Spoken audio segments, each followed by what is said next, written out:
എടാ എന്നാലും നീ ഇന്നലെ എന്നെ ഓത്ത പരിപാടിയാണ് കാണിച്ച് വീടിന്റെ പുറകിൽ തൂറി വെക്കല്ലെന്ന് നിന്റെ അടിക്ക് ഞാൻ പലവട്ടം പറഞ്ഞിട്ടുള്ള. എന്റെ പൊന്നാശാനെ, നമ്മുടെ വീടിന്റെ എല്ലാ സൈഡിലും മൂലക്കും ചെടിയും അതുപോലെ തന്നെ കുറെ സാധനം ആശാൻ വെച്ച് പിടിപ്പിച്ച് വെച്ചിട്ടുണ്ട്. അവിടെ ഒന്നും എനിക്ക് തൂറാൻ പറ്റില്ല. ആപ്പാട് കുറച്ച് വെളി സ്ഥലമായിട്ടുള്ളത് നമ്മുടെ ഫ്രണ്ട് വശം, അവിടെ ഞാൻ അങ്ങോട്ട് തൂറി വെച്ച്. എടാ നിനക്ക് തൂറാൻ വേണ്ടിയല്ലേ ബാത്റൂം നിനക്ക് സെപ്പറേറ്റ് ആയിട്ട് ഒരെണ്ണം ഞാൻ സെറ്റ് ചെയ്ത് തന്നത്. എന്റെ പൊന്നാശാനെ, മണ്ണി ഇരുന്ന് തൂറിയാലേ എനിക്ക് തീട്ടാൻ പറ്റത്തുള്ളൂ, അല്ലെങ്കിൽ എനിക്ക് തൂറാനൊന്നും പറ്റത്തില്ല. എടാ ഞാൻ ഉണ്ടാക്കി തന്ന കക്കൂസിന് എന്താടാ കുഴപ്പം? പിന്നെ ഒരു കുഴപ്പമില്ല, ടിഷ്യൂ പേപ്പർ വെച്ചൊന്നും തൂക്കാൻ പറഞ്ഞു കഴിഞ്ഞാൽ എന്നെ കൊണ്ട് നടക്കത്തില്ല. ഓ നീ ആ തീട്ട കേസ് ഇട്. നമ്മളിന്നേ ഫ്ലൈയിങ് ബൈക്ക് എടുക്കാനായിട്ട് പോവും. അത് നിനക്ക് വല്ല ബോധമുണ്ടോ? അയ്യോ എന്റെ പൊന്നാശാനെ, അന്നെങ്കിൽ പറയണ്ടേ. ഈ വാ അടച്ചു വെച്ചോണ്ടിരുന്ന ഞാൻ എങ്ങനെ അറിയാനാ? എന്റെ മേളിൽ കയറി നിന്നിട്ട് എന്റെ അടുക്കെ പോകാൻ പറഞ്ഞ് നടക്കുന്ന കാര്യമാണ്. എടാ ഇവിടെ എവിടെയോ ഒരു സിറ്റിയിൽ ആ ഫ്ലൈയിങ് ബൈക്ക് കൊണ്ടിട്ടിരിക്കുന്നത്. ആരോടെങ്കിലും ചോദിച്ചിട്ട് പോവാം നമുക്ക്. അല്ല ആശാനെ, ഇത്ര പെട്ടെന്ന് എങ്ങനെ ഫ്ലൈയിങ് ബൈക്ക് സെറ്റ് ആക്കി? എടാ അതൊന്നും പറയണ്ട. എൻ്റെ ഒരു കരടി കൂട്ടുകാരനുണ്ട്, അവൻ്റെയാണ് ഫ്ലൈയിങ് ബൈക്ക്. അവനാണെങ്കിൽ 2 എണ്ണം കൊണ്ടുപോയി ഇട്ടിട്ടുണ്ട്. നിനക്ക് ഇഷ്ടമുള്ള നോക്കി എടുത്തേക്കാനാ പറഞ്ഞത്. എവിടാ കൊണ്ടിട്ടിരിക്കുന്നത് എനിക്കൊരു പിടുത്തവും ഇല്ല. നമ്മുടെ സിറ്റിയിലുള്ള ആരോ ഒരാളോട് ചോദിച്ചാൽ മതിയെന്നാ പറഞ്ഞത്. ആശാനും മണ്ടൻ അവനും മണ്ടൻ, ഏതാളാണെന്നും പറഞ്ഞ് നമ്മൾ എങ്ങോട്ട് നിന്ന് ചോദിക്കും ആശാനെ? എടാ അതല്ലടാ, അവൻ ഫ്ലൈയിങ് ബൈക്ക് കൊണ്ടിടുന്നത് നമ്മുടെ സിറ്റിയിൽ എല്ലാവരും കണ്ടെന്നാ പറഞ്ഞപ്പോൾ ആരോടെങ്കിലും ചോദിച്ചാൽ പോരെ? ഓ അങ്ങനാണല്ലേ. ഞാൻ വിചാരിച്ച ആശാനം പൊട്ടനാക്കിയാണെന്ന്. ആശാനെ ഒരു പൊട്ടനാ. നീ എന്നെ അങ്ങനെ ഒന്നും കൊച്ചാക്കിയൊന്നും വേണ്ട. എടാ ഈ പോകുന്ന ആൾക്ക് ചോദിച്ചാലാ? എന്റെ പൊന്നാശാനെ, അയാൾ കണ്ടിട്ട് തന്നെ ഒരു മണ്ടനാന്ന് തോന്നുന്നു. ഊമയാണെന്നാ തോന്നുന്നത് കേട്ടാ. എക്സ്ക്യൂസ് മീ സാർ, ഇവിടെ ആയിട്ട് വല്ല ഫ്ലൈയിങ് ബൈക്ക് കൊണ്ടിട്ടിരിക്കുന്ന കണ്ടായിരുന്നോ? എനിക്കൊരു ഫ്ലൈയിങ് ബൈക്കിന്റെ കാര്യമൊന്നും അറിയത്തില്ല. നിങ്ങൾ എന്റെ അടുത്തത് പൊക്കേ. ഞാൻ ആദ്യമേ അവനെ കണ്ടപ്പോഴേ പറഞ്ഞു, അവന്റെ അടുക്ക് വശവശമുണ്ട്, അവന്റെ അടുക്ക് പോയി ചോദിക്കരുത്. എടാ നിൽക്കേ, ഞാൻ ഈ കാറുകാരനോടുകൂടെ ചോദിച്ചിട്ട് വരാവേ. എക്സ്ക്യൂസ് മീ സാർ, ഇവിടെ ആയിട്ട് ഫ്ലൈയിങ് ബൈക്ക് വല്ലതും കൊണ്ടിട്ടിരിക്കുന്ന കണ്ടായിരുന്നോ? ആ ഞാൻ കണ്ടായിരുന്നു. നമ്മുടെ എയർപോർട്ടിനകത്ത് 2 ഫ്ലൈയിങ് ബൈക്ക് കിടപ്പുണ്ടേ. ഞങ്ങൾ എല്ലാരും പോയി കണ്ടിട്ട് വരുവാ. എടാ സ്ഥലം കിട്ടി. എയർപോർട്ടിനകത്താണെന്നാ പറഞ്ഞ. ഈ പൊട്ടൻ്റെ അടുക്കെ ചോദിച്ച സമയത്തിന് നമുക്ക് നേരെ അങ്ങോട്ട് പോയാൽ മതിയായിരുന്നു. ആശാനെ, ഇവനെ കണ്ടപ്പോഴേ ഞാൻ പറഞ്ഞല്ലേ ഇവൻ വലിയൊരു പൊട്ടനാണെന്ന്. അല്ല ആശാൻ എന്തിനാ അവന്റെ കൂടെ പോകുന്നു? ഒന്ന് കേറിക്കേ, നമുക്ക് നേരെ പോയിട്ട് ഫ്ലൈയിങ് ബൈക്ക് എടുക്കാം. എടാ അവനിട്ട് 2 എണ്ണം പൊട്ടിക്കാന്നും പറഞ്ഞിരിക്കുവായിരുന്നു. നീ ആ ഫ്ലോ അങ്ങോട്ട് കളഞ്ഞു.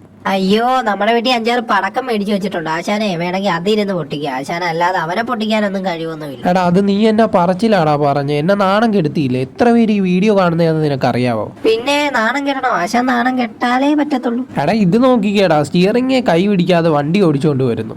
ആശാൻ പറഞ്ഞ സത്യമാണല്ലോ. ഇവൻ എവിടെ ഈ കൈ പിടിച്ചിരിക്കുന്നേ? പെട്രോൾ ടാങ്കിൽ അവിടെ കൈ പിടിച്ചിട്ട് സ്റ്റിയറിംഗ് എങ്ങനെ തിരിക്കുന്നു? ഇവൻ എങ്ങനെ വണ്ടി ഓടിക്കുന്നപ്പം? എടാ എൻ്റെ സംശയം ഇതൊരു മാജിക്കൽ വണ്ടിയാണെന്ന്. കാരണം അവൻ അങ്ങോട്ട് നോക്കുമ്പോൾ വണ്ടിയുടെ തല അങ്ങോട്ട് തിരിയുന്നു, ഇങ്ങോട്ട് തിരിയുന്നു. അങ്ങനാണ് ഇത് നിൽക്കുന്നത്. എനിക്ക് തോന്നുന്നു മാജീഷ്യൻ തങ്കപ്പനാണ് ഇവനെന്നാ എനിക്ക് തോന്നുന്നത്. മാജീഷ്യൻ തങ്കപ്പനോ? എടാ ഏത്, നമ്മുടെ സിറ്റിയിലുള്ളയോ? ആശാൻ അതൊന്നും അറിയത്തില്ലേ? നമ്മുടെ മറ്റേ പുഴുങ്ങിയ മുട്ട കൊടുത്തിട്ട് താറാവാക്കിയൊരു തങ്കപ്പൻ മാജീഷ്യനെ പറ്റി ആശാൻ കേട്ടിട്ടില്ലേ? ആടാ ഇങ്ങനെ കേട്ടിട്ടുണ്ട് ഞാൻ. നമ്മുടെ മൈക്കിൾ പറയുന്നത് ഞാൻ ഇങ്ങനെ കേട്ടിട്ടുണ്ട്. ചിലപ്പോ അയാളുടെ വകയിലുള്ള ഏതെങ്കിലും ഒരു അനിയനാ ചേട്ടന്റെ മകനാ വല്ലതും ആയിരിക്കാം. നമ്മൾ അതൊക്കെ നോക്കുന്ന എന്തിനാണ്? നമ്മൾ എന്തിനാ വന്നത് സത്യത്തിൽ? ആശാൻ അത് എന്നെ ഓർമ്മിപ്പിച്ചത് വളരെയധികം നന്നായി. അല്ലെങ്കിൽ ഇപ്പൊ തങ്കപ്പന്റെ കഥ പറഞ്ഞ് ഞാൻ പോയേനെ. എടാ കുറച്ചുകൂടെ നേരെ പോകുമ്പോൾ ലെഫ്റ്റിലോട്ടുള്ള ഒരു വഴിയുണ്ട്. ആ വഴി നേരെ കയറുമ്പോൾ നമ്മുടെ എയർപോർട്ടിന്റെ എൻട്രൻസ് ആണ്. അതെ, അപ്പോഴത്തേക്കും അവിടെയാണ് അവൻ കൊണ്ടിട്ടിരിക്കുന്നതെന്നാണ് തോന്നുന്നത്. എല്ലാരും അവിടെ നിന്ന് കണ്ടിട്ടാ പോയെന്ന് ആ ചേട്ടൻ പറഞ്ഞു എൻ്റെ അടുക്ക്. ആശാൻ വെറും എന്നെ ഒരു ഊളയാക്കരുത്. കാരണം ഞാൻ എത്ര തൊട്ട് ആശാനുമായിട്ട് എയർപോർട്ടിൽ വന്നിട്ടുണ്ട്. എനിക്ക് വഴിയൊക്കെ അറിയാം കേട്ടാ. പറഞ്ഞു കളിയാക്കരുത്. എന്റെ പൊന്നടാവേ, ഞാൻ അറിയാതൊന്ന് പറഞ്ഞു പോയാ. നീ ഒന്ന് ക്ഷമിച്ചേര്. ആശാൻ ഇവിടെ ഞാനൊരു വണ്ടിയും കാണുന്നില്ല. ആശാൻ വല്ല വണ്ടി കാണുന്നുണ്ടോ? എടാ അവനാണെങ്കിൽ എൻ്റെ അടുക്ക് പറഞ്ഞ് ഒതുക്കിയിട്ടേക്കുവാന്ന്. നമുക്ക് ആ സൈഡിലോട്ട് വല്ല ഒന്ന് പോയി നോക്കാം. ആശാനെ കൊള്ളാലോ, റെഡ് കളറല്ലേ, നൈസ് കേട്ടാ. എടാ ഇത് തന്നെയല്ലേ പറഞ്ഞു? ഞാൻ ആദ്യമേ പറഞ്ഞല്ലേ നീ കണ്ടാ ഞെട്ടുവന്ന്. ആശാനെ എപ്പ എന്റെ അടുക്ക് പറഞ്ഞു ഞാൻ കണ്ടാ ഞെട്ടുവന്ന്? എന്റെ അടുക്ക് അതൊന്നും പറഞ്ഞിട്ടൊന്നുമില്ല. ചുമ്മാ പുളു പറയല്ലേ. അയ്യോ ഞാനൊരു ഉപമ പറഞ്ഞാണേ, നീ അതൊന്ന് വിട്ടേര്. ആ എന്നാ ഞാൻ വിട്ടേച്ച് പോരെ. ആശാനൊന്ന് പോയി ഓടിച്ചിട്ട് വാ. അതെങ്ങനെ ഉണ്ടെന്ന് നോക്കി നിക്കാതെ. ആടാ ഞാനിതൊന്ന് ഓടിച്ചു നോക്കാം. ഞാൻ ഇതുവരെ ഇതൊന്നും ഓടിച്ചിട്ടില്ല. എന്തായാലും ഇത് തന്നെ ഓടിക്കാം. നല്ല രസമുണ്ടല്ലേ കാണാൻ? രസമൊക്കെ തന്നെ. മേളി വെച്ചെങ്ങാനും ഫ്യൂവല് തീർന്നു പോയ ആശാൻ നേരെ ഉച്ചിയും കുത്തി താഴെ കിടക്കും കേട്ടാ. പോടാ പുല്ലേ, എന്നെ പറഞ്ഞ് പേടിപ്പിക്കാറാ നീ. ആശാൻ അവന്റെ പേരൊക്കെ ഒന്ന് ചോദിച്ചേ. എന്നെ എല്ലാരും സൂപ്പർ ഫ്ലൈ എന്നാ വിളിക്കുന്നത് കേട്ടോ. നിങ്ങളും അങ്ങനെ തന്നെ വിളിച്ചാ മതിയേ. അല്ലടാ നിന്നെ എങ്ങനെ നമ്മുടെ കൂട്ടുകാരന്റെ കൈ കിട്ടി? എന്റെ പൊന്ന് സാറേ, അത് ഭയങ്കര വലിയൊരു കഥയാണ്. അത് കേൾക്കുവാണെങ്കിൽ കുറെ ഉണ്ട്. നീ പറഞ്ഞോ, ഞങ്ങള് കേട്ടോളാം. നീ പറഞ്ഞോ. ഒരു ദിവസം എന്റെ സാറാണെങ്കിലേ കാട്ടി കുടുങ്ങിയ തേൻ കിട്ടാൻ വേണ്ടി പൊക്കോണ്ടിരിക്കുവായിരുന്നു. എന്നിട്ട് അപ്പോഴത്തേക്കും എന്റെ സാറിന് മുമ്പിലോട്ട് ഒരു ഇടിമിന്നൽ കണക്കത്തൊരു സാധനം വന്ന് വീണു. സാറാണെങ്കിൽ അത് നോക്കുമ്പോഴത്തേക്കും പ്ലെയിൻ ആയിരുന്നു. ആ പ്ലെയിനിന്റെ ഒരു ലീഫിന്റെ അടിയിലെ സാധനം എടുത്ത് ഇതിന് ഫിറ്റ് ചെയ്ത് സാറ് തന്നെ ഉണ്ടാക്കി എടുത്തതാ 2 ചുരുക്കം പറഞ്ഞാ നീ ഒരു ആക്രിയാണെന്ന് അർത്ഥമല്ലേ?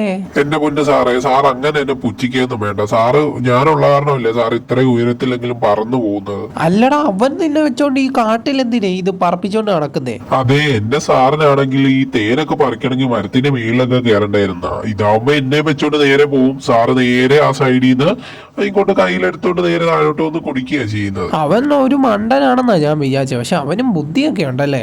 പിന്നെ ആശാനെ പോലെ എല്ലാരും മണ്ടനാകാൻ പോകുമല്ലേ? നിന്റെ അടുക്ക ഞാൻ പലപ്പോഴും പറഞ്ഞിട്ടുള്ള എന്നെ നാണം കെടുത്തതെന്ന്. ഇപ്പൊ നീ ഇവന്റെ മുമ്പിൽ വെച്ച് നാണം കെടുത്ത. അതുപോലെ തന്നെ എത്ര പേരാ ഈ വീഡിയോ ആണെന്ന് നിനക്കറിയാവാ? നിങ്ങൾ രണ്ടും കൂടെ എപ്പോഴും ഇടിയാണല്ലേ, പിന്നെ എങ്ങനെ ഒത്തുപോകുന്നു? ഒന്നും പറയണ്ട. ഇവനാണെങ്കിൽ ഞാൻ ഡെയിലി തിന്നാൻ കൊടുക്കും. ഇവൻ തൂർന്ന ഫുള്ള് എന്റെ വീടിന്റെ വാതിക്കല. അത് കൊള്ളാം. എന്താ അങ്ങനെ ചെയ്യുന്നതെന്ന് കൂടെ പറഞ്ഞു കൊടുക്കാം അവന്റെ അടിക്ക്. ഞാനാണെങ്കിൽ കുറച്ച് മരങ്ങൾ എന്റെ വീടിന്റെ സൈഡിലൊക്കെ വെച്ച് പിടിപ്പിച്ചിട്ടുണ്ട്. അത് കാരണം അവൻ അവിടെ ഒന്നും തൂറാൻ കഴിയല്ല. അമ്പടി പുളിസോ, അത് മാത്രമാണ് അവിടെ ഫുള്ള് കാട് കണക്ക് കിടക്കും. ആ വീട് നീ ഒന്ന് വന്ന് കാണാം. എന്തായാലും നീ ഇപ്പൊ വീട്ടിലോട്ട് വരുമല്ലോ, വീടൊന്ന് വന്ന് കാണാം. കാട് കണക്കാ കിടക്കുന്നേ.